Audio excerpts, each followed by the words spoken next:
Brigitte Lahaie, Sud Radio, le Love Conseil. Alors Didier Pleu, je vais parler de 5 clés essentielles pour faire durer son histoire d'amour. Alors il y en a certainement bien d'autres, mais en tout cas on va déjà évoquer ça. Parce que c'est vrai, on a tendance à croire que l'amour ou la sexualité sont indispensables. Alors je dirais oui dans un certain sens, mais pas indispensables. En tout cas ils sont utiles pour que la relation démarre, mais bien insuffisant pour que ça puisse durer longtemps. La première clé, sans aucun doute, je crois que c'est l'envie et la volonté que ça dure, parce que on oublie peut-être un petit peu ces derniers temps, je trouve, de parler de ce qu'est l'engagement. Je ne sais pas ce que vous en pensez, mais si on veut qu'une histoire d'amour dure, il faut avoir envie de s'engager et respecter cet engagement, non ?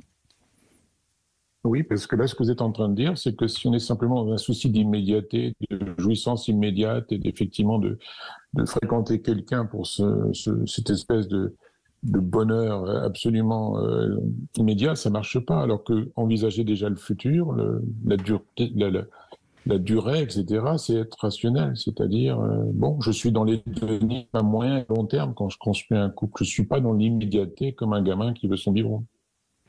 Alors deuxième clé, je citerai l'exigence, parce qu'il s'agit de ne pas se contenter simplement d'une histoire banale, mais d'essayer de vouloir le meilleur pour notre couple. Je dis bien pour notre couple, hein, j'ai pas dit pour soi. Vous êtes d'accord avec ça, j'imagine ? Oui. Exiger, c'est vouloir des choses pour le couple, et c'est pas simplement je pense qu'à mon nombril. Bien sûr. Troisième clé, le respect de soi et le respect de l'autre, ce qui demande évidemment une certaine objectivité ou un certain principe de réalité, comme vous dites si souvent. Oui, j'ai un ego, mais l'autre aussi a un ego. Donc, est-ce que je peux trouver un heureux compromis et non pas tout le temps revenir vers moi ? Ouais.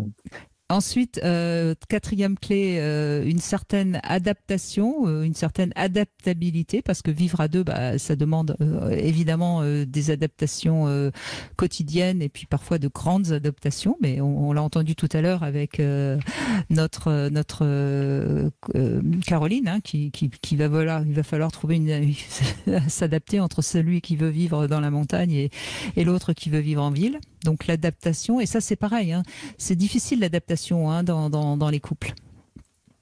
Oui, s'adapter sans faire le grand savant, souvenez-vous Darwin, l'adaptation c'est l'évolution. Hein. C'est la survie. Et sinon on stagne et on régresse. Donc la survie du couple, ça passe aussi par des adaptations. Et dernière clé, la tolérance, parce que il faut accepter l'autre avec ses défauts. Et voire même parfois surmonter des crises, surmonter des conflits qui ont été un petit peu difficiles. Oui, la tolérance, c'est l'autre définition de l'acceptation. L'acceptation, c'est pas se résigner. Je vois l'autre tel qu'il est. Il est comme ça. Il y a des choses que j'aimerais changer, des choses que je ne peux pas changer. C'est pas la peine de mettre martel en tête pour avoir des objectifs irrationnels. C'est comme ça.